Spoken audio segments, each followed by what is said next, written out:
This is just a quick video. I'm going to be talking about things that sort of annoy me that are in the social sphere that we all see and sort of like laugh at a little bit, because I thought it would be quite fun, little quick fun video. So the first one is smelly people. I'm not talking just smelly people on the bus in general, or smelly people you walk past on the street, or smelly people in your lectures or seminars.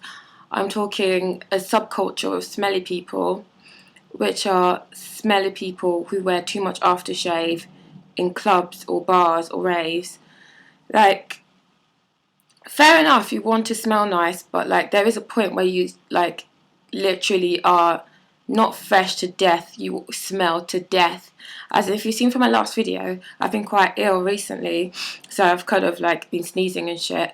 And yeah, I went out on Monday and I was sort of dancing at the back, don't want to spread my germs, at the same time don't want to really get that much germs. I mean, you don't have to be right at the front to enjoy music that you want to listen to.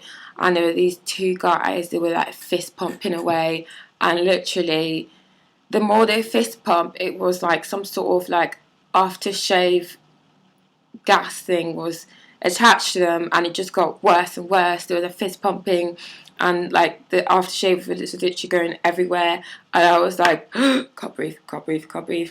And like smelly people. So there you go. If you wear too much aftershave and you think it's well cool, it's not. It actually makes people ill. So that's the first one.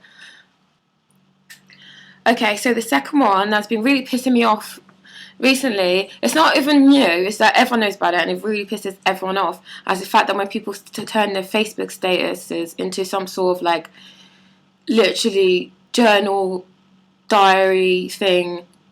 It's like, fair enough, like I love reading about what my friends or Facebook friends like doing and what they're getting up to and whatever, but like those kind of like statuses that like you could have had me but you left me, don't let him know that you're thinking about him, don't let him see you in pain or weakness, kind of thing. Who do you think you are, J.K. Rowling? If you want to write an advice column or write some sort of like book about like love lost, write a book, write a song. You know, don't face like no one cares. No offense, yeah. We know you're hurting. It hurts us too that we have to read these things by mistake when you go through your newsfeed, and that's like your lifetime. You're never gonna get back reading statuses. I reckon that's how Rihanna writes her songs, to be honest. Yeah, going back to the whole going out one, and this is something that I find so funny and actually quite sad at the same time. People who go to I laugh so hard because I watch, if you know, there's this guy who also does like quite funny videos. His name's Aeon9, and he does a video called what's it called, Raving Issues, I think that's called, and he's just talking about guys who go in with fucking jackets in raves. And like I was going to talk about it, and I read it, watched it, and I was like, oh my god, this is so funny. Literally, who needs to fucking go into a rave and wear a windbreaker in the hottest place you could ever be at night time? You go into a fucking rave wearing a windbreaker. What wind is there to break? It's not like you're fart conscious that someone's going to come up to you and fart on you, and it's like a protective shield.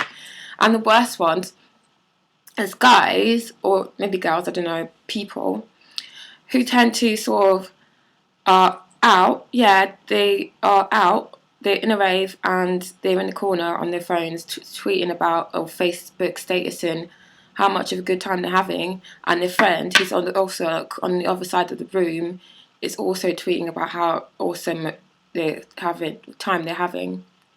It's like you're standing your windbreaker on your phone in a dark corner.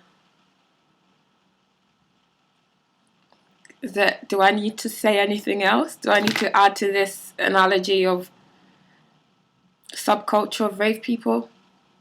Anyway, also another thing that's been annoying my social sphere today is, right, at my uni library there's a quiet study and there's a silent study. Silent study, you have to be silent. Quiet study, you can talk really quietly. What pisses me off is when people who they're on a library computer, like the university computer, and at the same time they're on their iPhone, they're on their iPad, they're on their notebook, they're on their laptop and the library computer, and they're eating crisps for about good 2 hours, really loud, and they have the cheek to turn around to you and say, "Can you be quiet, please?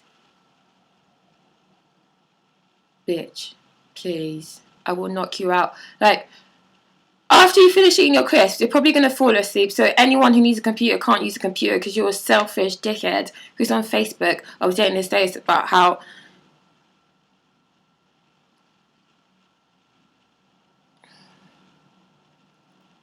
he could have had you, but he didn't because he was shagging your mate.